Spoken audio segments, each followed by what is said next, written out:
Any negative attitude you have about your attraction to women is a sign of fear. Somewhere along the line, you learned that such attraction was bad or evil. Your attraction to women, all kinds of women, is natural, normal, and beautiful. What's up, guys? It's JQ. You know, there's a growing segment of accounts online of women who are focused on decentering men. I'm going to make a few videos about this week. These are essentially women who have chosen to make men not the focus of their lives, and so they are essentially putting themselves first. And today's video caught my attention for a couple of reasons. Number one, she's talking about a book that is actually an excellent book, one that I've read and really enjoy. And number two, there's some interesting things about her that I'm going to get into in a second. But first, let's take a look at what she had to say. If you are like most men, you probably hide the amount of sexual attraction you feel toward women every day. At work, on the street, and in the grocery store, you see women that turn you on.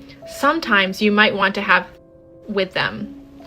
But many times the feeling is more of a wave of refreshment washing through you. Seeing an especially radiant woman can fill your whole day with delight. Okay, if you're not familiar with it, this is from a book called The Way of the Superior Man by Deida, and it's an excellent book. It's actually great foundational reading for your journey. And, you know, she says this as if this is a bad thing, that men want to have sex with a random woman. Yeah, men do see an attractive woman and they have a desire potentially to have sex with her. There's a difference between that and acting on it. And guess what? Women do the exact same thing too. And if she thinks they don't, she should see how women behave at strip clubs and bachelorette parties and the kind of shenanigans that they get into. Everybody, both men and women, can be feral at times. That's natural, that's part of our biology, and there's nothing wrong with having that desire. A woman's exquisite scent can transport you to an enchanted paradise. A woman's smile can melt the moment into sheer beatitude. If you feel uncomfortable with your attraction to women, you are probably uncomfortable with your own masculine essence. If you feel it is demeaning for a woman to be the object of your polar attraction, then you have probably disowned your masculine core. You have energetically emasculated yourself by condemning and suppressing your native desires. You are negating your sexual essence rather than being at home with it. Any negative attitude you have about your attraction to women is a sign of fear. Somewhere along the line, you learned that such attraction was bad or evil. Your attraction to women, all kinds of women, is natural, normal, and beautiful. In fact, and that is absolutely true. If she thinks otherwise, she's just completely misinformed.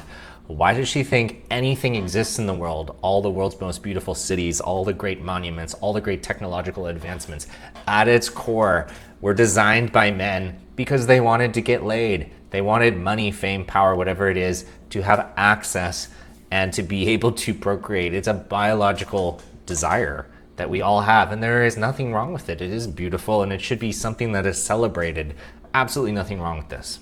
In fact, it is an aspect of the same desire that will ultimately lead you towards spiritual freedom. Okay.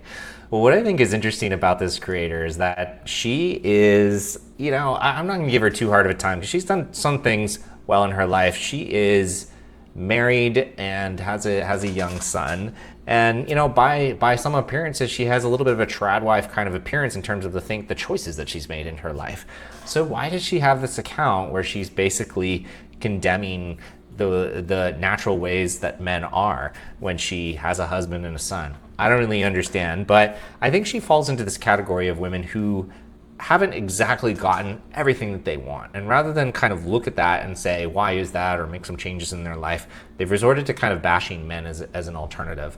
I'm gonna guess that her husband, while he may be a good guy, he's probably a nice guy, as I explained in my other video, he's probably not super masculine, and so she isn't that fulfilled. I can tell you that if she was getting dicked down by her husband and totally satisfied in that area, she wouldn't be complaining that men want to have sex with attractive women.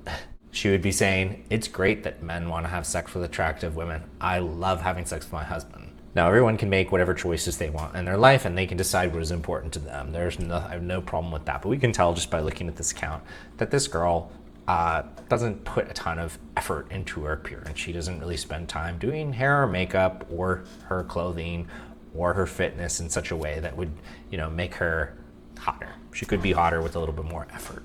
And again, there's nothing wrong with that, but I think this plays into her viewpoint that there's something wrong with men, or women for that matter, being sexually attracted to each other and feeling these urges in day-to-day life, probably because that's not a big theme in her own life. If she were to read further into the book, which I don't know if she did, she would find out that the book actually talks about how this energy is important to male happiness and fulfillment, but then men should use it to circulate energy through their body and use it for inspiration. As I said earlier, the great cities of the world, the putting a man on the moon, building great monuments, great artwork, any major accomplishment that man has accomplished was inspired by feminine energy. Femininity has a very important role in humanity and is directly responsible for men's inspiration to improve life and make things better. To say otherwise would be to deny the very essence that makes us human. But as the author points out, he says that men should, of course, be respectful for women. They shouldn't be acting on these impulses and trying to, create a sexual experience with random women on the street. There is a method and a process for doing so. Now, as an aside, if you're single and you see a very attractive woman when you're out and about, you absolutely should approach her, have a brief conversation, and ask her for a phone number so that you can take her on a date. Meeting women in public is the very best way to meet them. It has the highest outcome of success, and you can be assured that it is actually the person looks like what you expect them to. You're going to show up as confident. This is kind of a bygone way of doing it in the modern era, so you will stand out compared to other men, and it's a great way to get a date. As I said earlier, this is an excellent book, and I definitely recommend it. It was one of the early books that I read on my journey. And you know what? A lot of women really like this book too. Women who are healed enjoy the book, agree with this message, and actually recommend it to the men in their life, including men they're dating if they haven't read it yet. You are a man. You are supposed to feel and exude your sexual power. This is part of what makes you visceral. This is part of what makes you powerful. This is part of your energy comes from for business, for accomplishing any major objective that you want to in your life. That creation energy comes from the same place. It is from your sexual charge that you will accomplish any meaningful goal in your life. I agree completely with what the author says, that you should not shy away from it or hide this feeling. You just need to exhibit it in a healthy way. That lust or desire should not go towards porn, should not go towards other unproductive outlets. Instead, it should be directed at things that are going to bring you further in your life, that are going to further your goals or accomplishments, or are going to get you out on a date with a sexy girl. That's it for today. We'll cover more examples later this week. Hope that helped. Guys, if you're new here, be sure to subscribe to the channel. You can also jump on my email newsletter through the description below. There's a couple other videos here if you want to check out more information. And if you'd like to book a one-on-one session with me personally, go ahead and do that through the booking link below. Thank you, and I will see you in the next video.